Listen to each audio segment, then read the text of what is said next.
We provide most of the accommodation ourselves.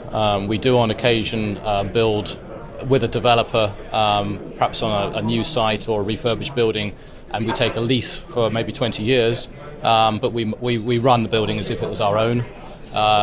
We buy in rooms on an annual basis to top up, where we're short on rooms to meet our requirements, because we provide guarantees to students, and therefore we need to have certain numbers of students, and we'll buy those in on an annual basis. So our relationship with the private providers is a bit transitory for the most part.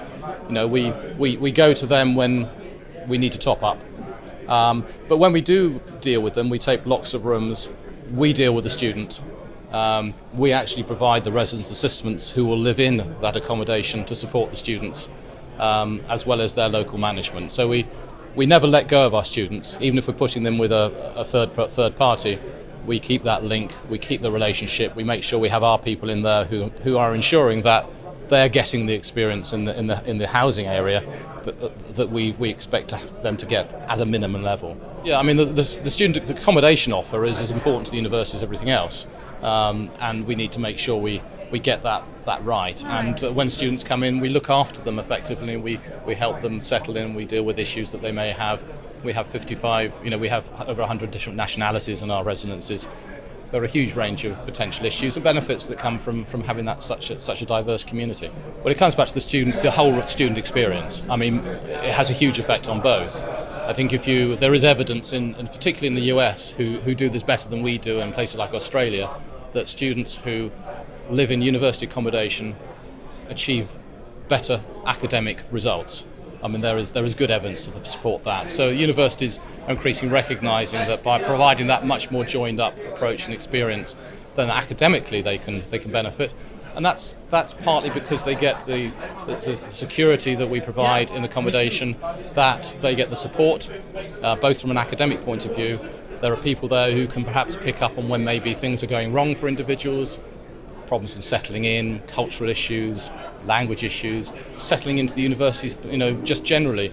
All these things can play a part, and we're there to help as a sort of catch them, hopefully, before they fall. And alongside that, we provide programs, as we call them, which are opportunities for students to learn about each other, cultures, events, the locality, how to work charitably, and a number of things that will help them just become better, more rounded individuals, hopefully, but also help prepare them for when they move from university accommodation to the wider community, so they're better prepared.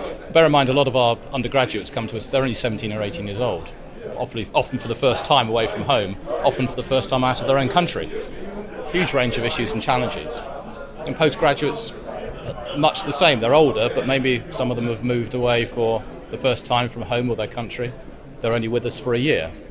So it's a lot more important for different reasons that they're able to integrate and settle in very fast to make sure that they also benefit from the experience. We have a new development underway at the moment for our postgraduates, and I'm very firmly of the view that it is not a one-size-fits-all.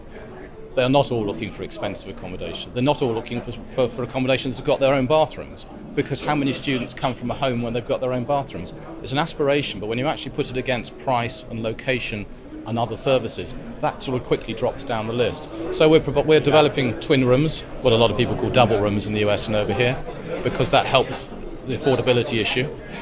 We develop rooms in flats with 5 or 6 other people where they share bathroom facilities. We do the same with ensuite facilities.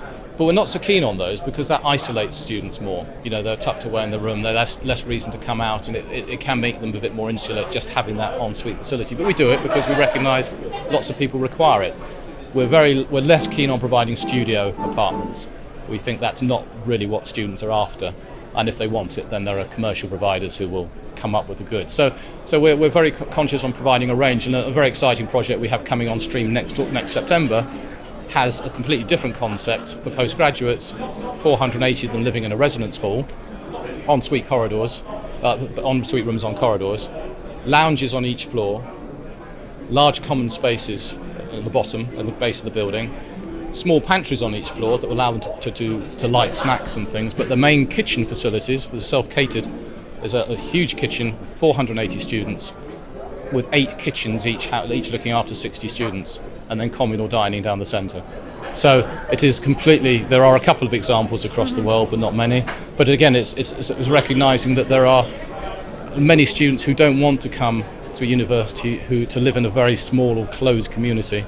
That some do, not all do, and that provide opportunities for to live on a far more collegiate scale. And it will be hugely exciting to see how that comes about. But it's, again, we are very keen. Isn't one size fits all.